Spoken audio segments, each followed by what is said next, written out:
Hello everyone, welcome to my channel. This is the last part of the Voldemort series. In the last video, we came to know how Professor Quirrell went to the Albanian forest for his own research work and came across Voldemort. Then he allowed him to latch on the back of his head. The professor then wore a turban to hide Voldemort's face.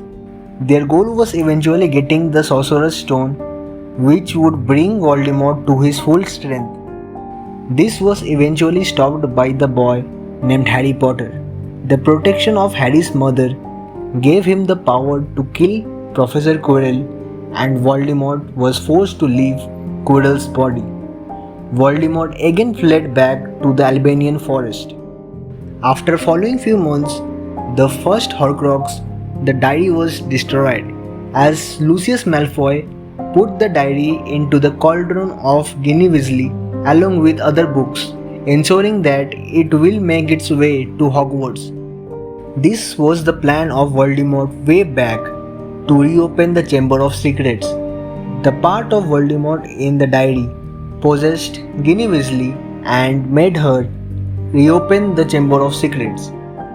It was an effort to bring himself permanently back to life, but this was stopped again by Harry Potter with the help of a fang from Basilisk, which destroyed the diary. After a year, Peter Pettigrew found Voldemort in the Albanian forest with the help of his rats. With the guidance of Voldemort's knowledge, Peter Pettigrew helped Voldemort get a temporary but a weak body. He then bought Voldemort a ministry agent named Berta Jorkins. Voldemort then tortured her in order to get internal information and then killed her, using her to make his final Horcrux, Snake Nagini. Berta told him about the Triwizard tournament that would be held on Hogwarts and also informed him about one of his most trusted followers, Bertie Crouch Jr., who everyone thought was dead, is still alive and is in hiding. Then Voldemort reaches out to him and made a plan to make Harry participate in the tournament, and Crouch Jr. would make sure that Harry wins it.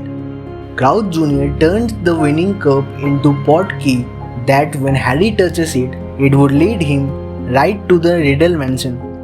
At this moment, Voldemort uses Harry's blood to break the spell that Harry's mother casted. Along with his father's bones and his servant Peter Pettigrew's hand, he gained full potential of his body. He then tried to kill Harry Potter but was stopped by the most recent souls of his killing curse coming out of his wand. He then again builds up his army by including giants, dementors, and by breaking out locked up Death Eaters in the Azkaban. After a year, he started the Second Wizarding War by taking over the Ministry of Magic. He also takes over Hogwarts after Dumbledore's death, reinstating Snape as headmaster. He came to know that his and Harry's wand were brothers, as both shared a tail feather from the same phoenix. Then he started looking for the Elder Wand, one of the Deathly Hallows. He eventually finds out the last owner of the wand was Dumbledore. He goes to his grave and takes it. Around this time, he conceived a daughter with Bellatrix. He came to know most of his Horcruxes were destroyed. He calls Harry to face his destiny, and Harry obeys, thereby killing the Horcrux Harry he never knew.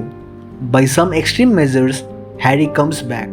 Neville Longbottom kills the last Horcrux, making Voldemort vulnerable to death. After this, Harry killed Voldemort in the duel, which finally leads to the death of Voldemort because of the damage he did to his soul by splitting into pieces.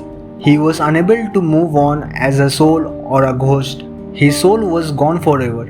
With this, I end the series. Thank you.